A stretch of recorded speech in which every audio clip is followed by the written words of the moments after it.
Last Week Tonight asks, how is this still a thing? This week, Hollywood whitewashing. How is this still a thing?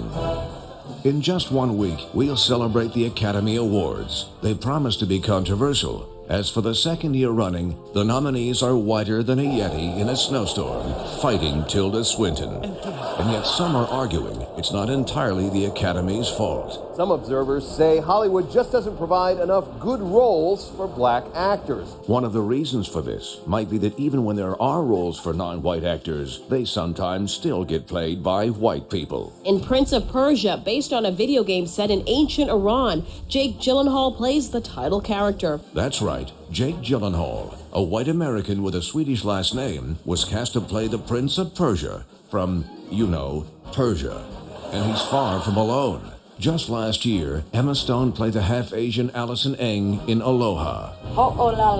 Apparently, aloha means hello, goodbye, and you've got to be fucking kidding me. And when Hollywood needed actors to play Egyptians in Exodus Gods and Kings, it knew just what to do. Moses, Ramesses, you grew up together, close as brothers. That was a guy from Australia and a guy from Britain, pretending to be two guys from Egypt, a country in Africa. And if you like that, don't miss Gods of Egypt opening Friday, starring a Scottish guy. I shall be your one true God. Wow, that's the whitest Egyptian since these four.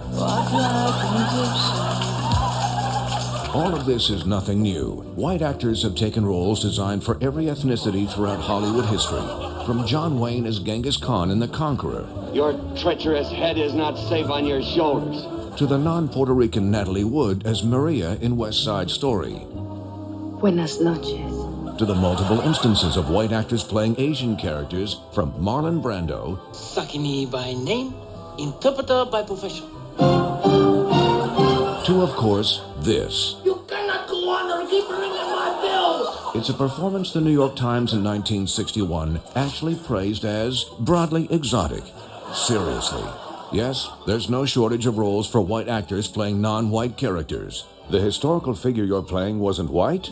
Not a problem. The contemporary figure you're playing wasn't white? Not a problem. The cartoon the movie was based on was entirely about non-white people? Not a problem.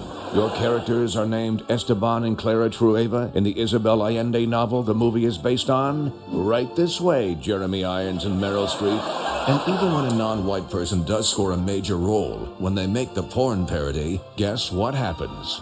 Don't worry, I got this one. No, Glenn. Put your dick away. And when filmmakers get called out on whitewashing, the justification is less to do with black and white and more to do with green. Director Ridley Scott told Variety magazine he can't mount a $140 million film and say that my lead actor is Mohammed so-and-so from such and such. Yeah, you needed the white-hot star power of whoever the fuck this guy is. And maybe all of this would be less egregious if any time an actor of color took on a traditionally white role, half the country didn't go apeshit. The appearance of a black stormtrooper in the first trailer for Star Wars The Force Awakens is causing a lot of chatter on social media, even some racist comments. Several people were apparently upset that the actress playing the character is African American. He'd be the first black Bond. The author of those Bond novels saying Elba is too, quote, street. Yes, if you're black, even if you're an actor who sometimes dresses like French Waldo, people will still say you're too street. And this isn't even getting into how movies about minorities will still put white people in the foreground.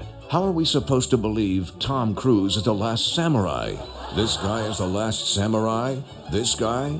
This guy is the last samurai? This guy is the last samurai. Fuck you. So when you hear people say the Oscars are so white because the roles aren't there, just remember, the Academy gave Oscars for characters named Olan, Billy Kwan, and Luis Molina to actors named Louise, Linda, and William, all of which is enough to make you ask, Hollywood whitewashing, how is this still a thing?